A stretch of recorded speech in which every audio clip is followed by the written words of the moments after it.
Bong mùi để dạy trong cõi nít khơi miền ở nè chỉ ngữ đại quạt miền cả khoác crop chiêm chớn ta bong nó mua lại đây đấy bong ការពិតខ្ញុំឃើញរាល់តែថ្ងៃហើយមូលហេតុរបស់វាហ្នឹងដោយសារប្រទេសកម្ពុជាយើងហ្នឹងមានជំងឺតាឡាស៊ីមៀបេតាជំងឺតាឡាស៊ីមៀបេតាហ្នឹងគឺ hemoglobin E គឺជា hemoglobin ដែលមានតែក្នុងអម្បូរខ្មែរមនហើយបើសិនជាអ្នកផ្សេងដែលមិនមែនខ្មែរមនមាន hemoglobin E ហ្នឹងគឺពួកគាត់បំលែងហ្សែនតាមរបៀបថានេះ COVID ចឹងបំលែងទៅជា COVID Delta ហើយអា COVID មួយទៀតហ្នឹងបំលែងទៅជា Omicron មានន័យថាមនុស្សយើងចេះបំលែងហ្សែនដូចតាមមេរោគ COVID ដែរអញ្ចឹងវាធ្វើឲ្យយើងផលិតគ្រាប់ឈាមក្រហមហ្នឹងភាគច្រើនផលិតគ្រប់ក៏ប៉ុន្តែគុណភាពវាទាបហ្នឹងគឺមានន័យថាគ្រាប់ឈាមក្រហមដែលមានជាតិ hemoglobin ច្រើនធ្ងន់ដឹកជញ្ជូនអុកស៊ីហ្សែនបានពេញលេញហ្នឹងគឺពួកគាត់មាន hemoglobin តិចដឹកជញ្ជូនអុកស៊ីហ្សែនទៅចិញ្ចឹមរាងកាយអត់ល្អហើយមានមនុស្សមួយចំនួនទៀតមានជំងឺតាឡាស៊ីមៀកតាដំណពូជហ្នឹងហើយគឺគាត់អាចមានបន្ថែមពីលើហ្នឹងនៅជំងឺកង្វះអាហារដែលភាគច្រើនមកពីមានព្រូនសត្វល្អិតមកពីមានការរលាកកាពះដែលញ៉ាំទៅអាហារអត់ស្រូបចា៎អ្នកខ្លះទៀតមានជាតិពុលនិងលោហៈពុលអញ្ចឹងនឹងដែលខ្ញុំរកឃើញមានមនុស្សច្រើនប្រភេទណាដែលមានការខ្វះគ្រាប់ឈាមក្រហមហើយមនុស្សខ្លះទៀតមិនមែនមានមូលហេតុតែមួយទេកត្តាដំណពូជក៏មានខ្វះអាហារក៏មានមេរោគក៏មានជាតិពុលក៏មានរលាកកាពះពោះវៀនរ៉ាំរ៉ៃនឹងក៏មានដែរចា៎ចុះបងបើសិនជាគាត់មានជំងឺដូចបងនិយាយឡើងមិញហ្នឹងទៅថាតាឡាស៊ីមៀខ្វះគ្រាប់ឈាមហ្នឹងបើសិនជាមិនបានធ្វើការព្យាបាលបានត្រឹមត្រូវទេគាត់អាចមានបញ្ហាអីទេបងគឺទី1នៅពេលដែលយើងខ្វះគ្រាប់ឈាមអញ្ចឹងវាអត់មានជាជំងឺអ្វីមួយឲ្យពិតប្រាកដព្រោះរាងកាយរបស់យើងហ្នឹងចុះខ្សោយទាំងព្រមអញ្ចឹងថាឥឡូវទៅប៉ះខួរក្បាលវាមិនមែនប៉ះតែខួរក្បាលមួយណាថាប៉ះសន្លាក់វាមិនមែនប៉ះតែសន្លាក់មួយបើថាបេះដូងសួតនិយាយរួមវាប៉ះទាំងអស់ហ្មងដោយសារអុកស៊ីហ្សែនវាមានលក្ខណៈសំខាន់ខ្លាំងចាំបាច់ខ្លាំងទោះជាយើងតមអាហារល្អប៉ុណ្ណាក៏ដោយតា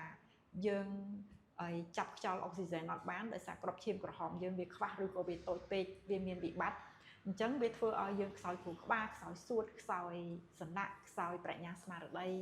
និយាយរួមរាងកាយរបស់យើងងាយឈឺមិនឈឺអីពិតប្រាកដតែងាយឈឺគ្រប់មុខមកដែលធ្វើឲ្យគ្រូពេទ្យហ្នឹងពិបាករកចាហើយជាទូទៅពួកគាត់អត់ព្យាបាលគឺទុកឲ្យនៅអញ្ចឹងដោយសារមិនធ្វើការរុករកឲ្យបានស៊ីជម្រៅនិងច្បាស់លាស់ថាមូលហេតុអីហើយវាមិនមែនជាជំងឺមួយដែលថាធ្វើឲ្យមនុស្សហ្នឹងគ្រោះថ្នាក់ដល់ជីវិតអញ្ចឹងទោះជានៅអញ្ចឹង10ឆ្នាំនៅអញ្ចឹង20ឆ្នាំក៏ចេះតែនៅអញ្ចឹងទៅប៉ុន្តែគ្រាន់ថាគុណភាពជីវិតនិងកម្លាំងកាយកម្លាំងចិត្តវាតិចវាទាបវាឆាប់ហត់វាឆាប់នឿយខួរក្បាលអីអញ្ចឹងជាដើមចា៎ការខ្វះគ្រាប់ឈាមហ្នឹងចង់សួរបងត្រឡប់ទៅវិញថាតើវាអាចមានអាការៈអីយើងដឹងមុនទេបងតើតែធ្ងន់បន្តិចទៅបានដឹងថាយើងឆាប់ហត់យើងបុកទ្រូងយើងខ្សោយបេះដូងខ្សោយខួរក្បាលខ្សោយកម្លាំងកាយខ្សោយសន្លាក់ងាយឈឺអញ្ចឹងណាចាហើយអ្នកខ្លះទៀតមានអារម្មណ៍ថាថប់ដង្ហើមគឺគិតថាឈឺសួតហើយក៏ពិតអាសួតហ្នឹងទៅរកមេរោគអត់ឃើញប៉ុន្តែអាសួតនឹងបេះដូងហ្នឹងវាខ្សោយដោយសារខ្វះគ្រាប់ឈាមក្រហមហ្នឹងឯងខ្វះគ្រាប់ឈាមក្រហមខ្វះអុកស៊ីហ្សែនហ្នឹងខ្វះអុកស៊ីហ្សែនចាអញ្ចឹងខ្វះគ្រាប់ឈាមក្រហមខ្វះអុកស៊ីហ្សែនហើយខ្វះសារធាតុជាច្រើនទៀតដោយសារគ្រាប់ឈាមក្រហមហ្នឹងវាមានតួនាទីមិនមែនគ្រាន់តែដឹកអុកស៊ីហ្សែនទៅចិញ្ចឹមខួរក្បាលទេណាវាដឹកសារធាតុផ្សេងទៀតមួយចំនួនហើយវាក៏ចេះប្រាប់រាងកាយយើងពីមុខងារទ្រទ្រង់ជីវិតជាច្រើនហើយមានពេលខ្លះទៀតវាក៏ប្រាប់យើងឲ្យដេកលក់វាក៏ប្រាប់យើងឲ្យឃ្លានវាក៏ប្រាប់យើងថាឲ្យហាត់ប្រាណអញ្ចឹងនៅពេលដែលគ្រាប់ឈាមក្រហមហ្នឹងវាតិចឲ្យនឹកឃើញធ្វើអីចេះតែភ្លេចអារាងកាយហ្នឹងវានឹកអត់ឃើញវាធ្វើអត់កើតចា៎បើកត្តាដំណពូជជាប្រជាពលរដ្ឋខ្មែរអាចនឹងរកឃើញដល់ 30-40% កាលឆ្នាំ2006ខ្ញុំឃើញតែ25ទៅ26%ប៉ុណ្ណឹងចាក៏ប៉ុន្តែដល់ពេលក្រោយមកឃើញច្រើនទៅអាចថាមកពីទី1អង្ការចំនួនមុនមនុស្សមិនសូវរុករកឥឡូវនេះមនុស្សរុករកច្រើនអ្នកហើយទី2អាចថាមានការបំលែងពូជបន្ថែមដែលដោយថាការលើកមុនអត់សូវមានអ្នកដែលកើតជំងឺលើខ្លាញ់ទេតែឥឡូវហ្នឹងដោយសារការបំលែងហ្សែនបំលែងពូជគឺកើតជំងឺលើខ្លាញ់អត់ពូជអញ្ចឹងជំងឺខ្វះគ្រាប់ឈាមក្រហមតាឡាស៊ីមៀហ្នឹងក៏មានបញ្ហាអញ្ចឹងដូចគ្នាហើយសូមបញ្ជាក់អញ្ចឹងដល់ពេលវាច្រើនអញ្ចឹងធ្វើម៉េចដើម្បីឲ្យការពារដល់គូស្វាមីភរិយា ដោយសារវាមានតាឡាស៊ីមៀ2មួយអាល់ហ្វាមួយបេតាបេតាហ្នឹងអត់សូវអីទេដូចខ្ញុំចឹងខ្ញុំមានបេតាដែរប៉ុន្តែអ្នកដែលអាល់ហ្វាបើសិនជាមានទាំងពីរអ្នកអាចថាអ្នកតាមប្រភេទ gen ខ្លះគឺ 50% នៃកូនអាចស្លាប់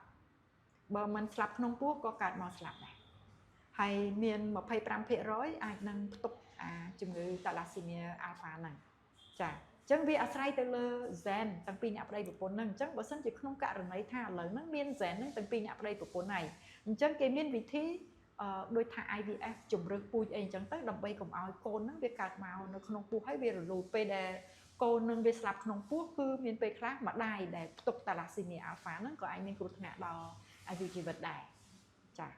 អញ្ចឹងដើម្បីបញ្ជាជំងឺហ្នឹងគឺប្តីប្រពន្ធដែលរៀបការហ្នឹងគួរតែមើលទាំងតាឡាស៊ីមៀអាល់ហ្វាទាំងតាឡាស៊ីមៀបេតាមើលទាំងកត្តាបំណពូជនិងកត្តាបំលែងពូជចាកត្តាបំណពូជហ្នឹងមានតិចតែកត្តាបំលែងពូជហ្នឹងមានច្រើនណាស់នៅខាងខ្ញុំធ្វើតែបានជាង20មុខកត្តាបំលែងពូជដែលកើតមកអត់អីហើយស្រាប់តែយើងអីចាបើសិនជាយើងរកឃើញហើយក្រៅពីការពារខ្លួនបានមុនយើងអាចព្យាបាលឲ្យជាបានទេបងអូឥឡូវហ្នឹងបើនិយាយពីការព្យាបាលគឺគេធ្វើ gene therapy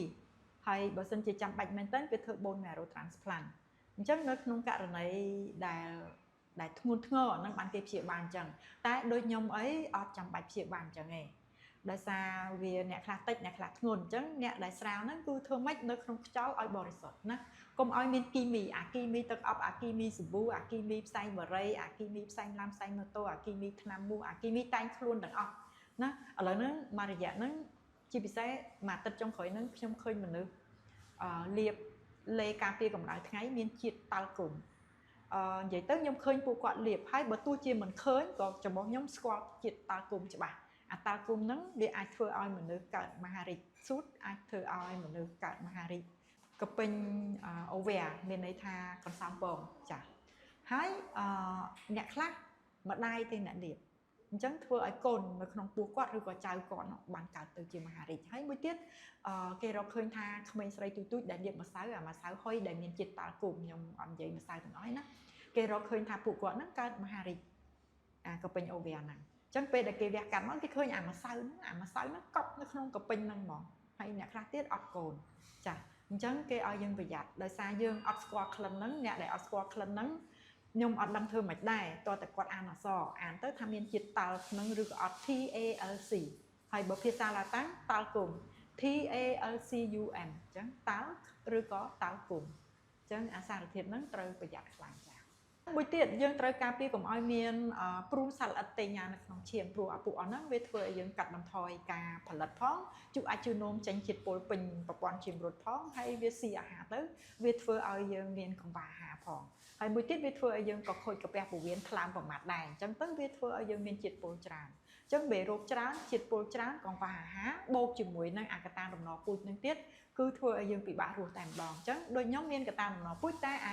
អាកតា3ទៀតហ្នឹងទាំងអាមេរោគទាំងអាព្រូនដែលជាមេរោគកាយហ្នឹងធ្វើឲ្យប៉ះពាល់លើការផលិតគ្រាប់ឈាមក្រហមហ្នឹងគឺអត់មានហើយអាខ្យល់ដែលធ្វើឲ្យគ្រាប់ឈាមក្រហមដែលផលិតមកឲ្យបែកផ្ទុកដោយពេទ្យប៉ោងចោលផលិតឲ្យចោលផលិតឲ្យបែកចោលហ្នឹងក៏អត់មានទៀតហើយអាជំងឺអាលៀករ៉ាំរ៉ៃហើយមួយទៀតចំណីអាហារដែលជួយទ្រទ្រង់គ្រាប់ឈាមក្រហមហ្នឹងភាគច្រើនគឺចំណីធម្មតាដូចមនុស្សបុរាណណាបើយើងនិយាយមើលទៅគោស៊ីតែស្មៅ